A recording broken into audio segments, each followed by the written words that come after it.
Hello students, welcome to my channel. I hope you all are doing well.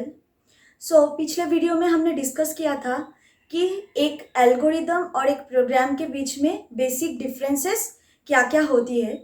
In today's video we are going to discuss about the techniques by which we can write an algorithm. कौन कौन सी techniques को use करके हम एक algorithm को लिख सकते हैं. तो देखो, एक एल्गोरिदम को लिखने के लिए दो टेक्निक्स हम यूज कर सकते हैं.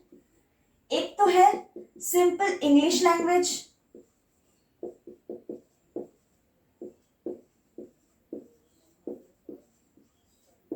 और दूसरा है स्यूडो कोड.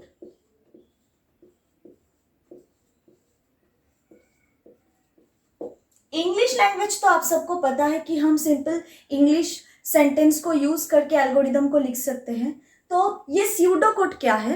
देखो, स्यूडो कोड का मतलब है कि हम जो कोडिंग एक्चुअल में करते हैं, किसी भी एल्गोरिदम को फॉलो करके जो कोडिंग एक्चुअल में करते हैं, उस कोडिंग का जो मेन ऑपरेशंस होता है वो हम एक एल्गोरिदम के थ्रू, मतलब एक इंस्ट्रक्शन के जैसे लिखते हैं.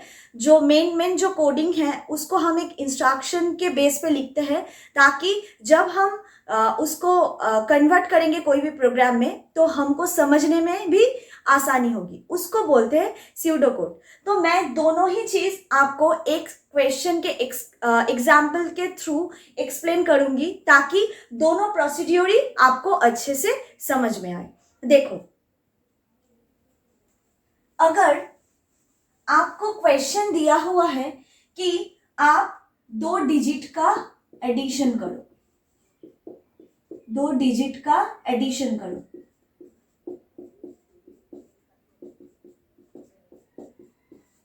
और बोला है कि आप इसको पहले एक एल्गोरिदम में लिखो. तो कैसे लिख सकते हैं? पहले तो इंग्लिश में लिख के दिखाएंगे, फिर स्यूडो कोड में कैसे लिखते हैं उसको भी समझाऊंगी.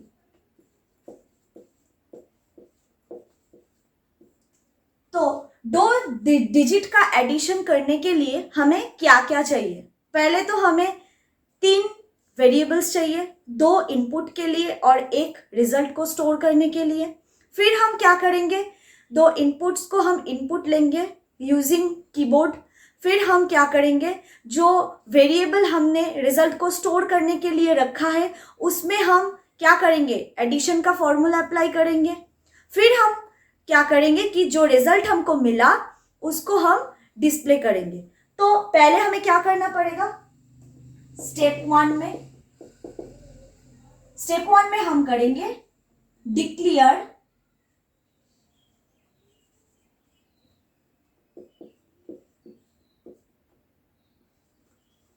declare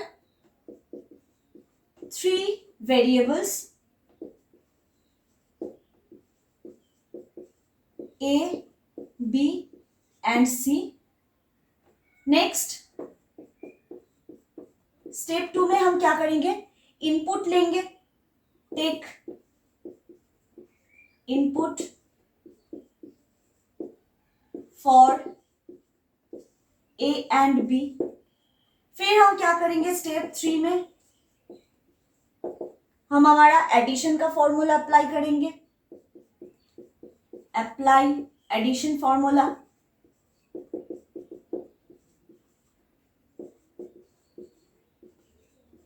that is C equals to A plus B. और ये प्लस बी करके हमें जो रिजल्ट मिला वो कहाँ पे स्टोर हुआ? C में स्टोर हुआ. तो स्टेप 4 में हम क्या करेंगे?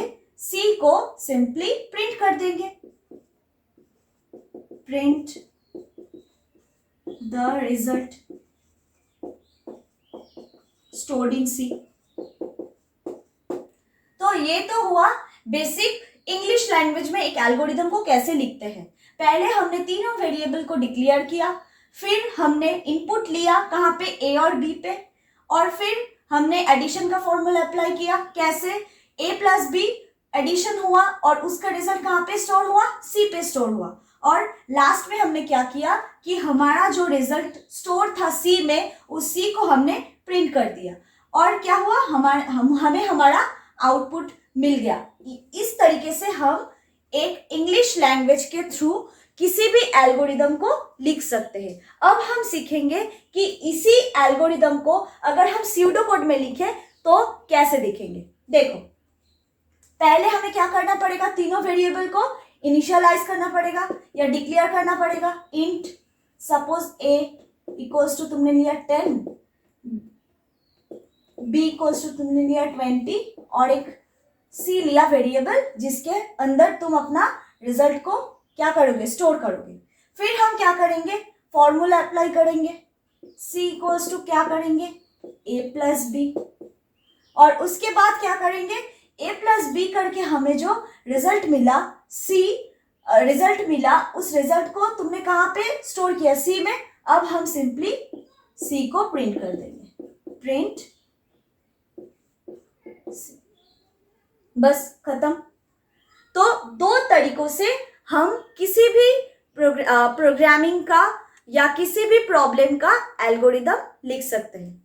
तो अगर आपको इस टॉपिक रिलेटेड कोई भी डाउट हो, आप बेझिझक कमेंट बॉक्स में कमेंट करके मुझे अवेयर करा सकते हैं, ताकि मुझे भी पता चले कि आपको कौन सी चीज़ समझ में आ रही है, कौन सी चीज़ नहीं समझ में आ रही है, ताकि मैं उस हिसाब से नेक्स्ट वीडियोस को अच्छे से बना सकूं। Thank you so much.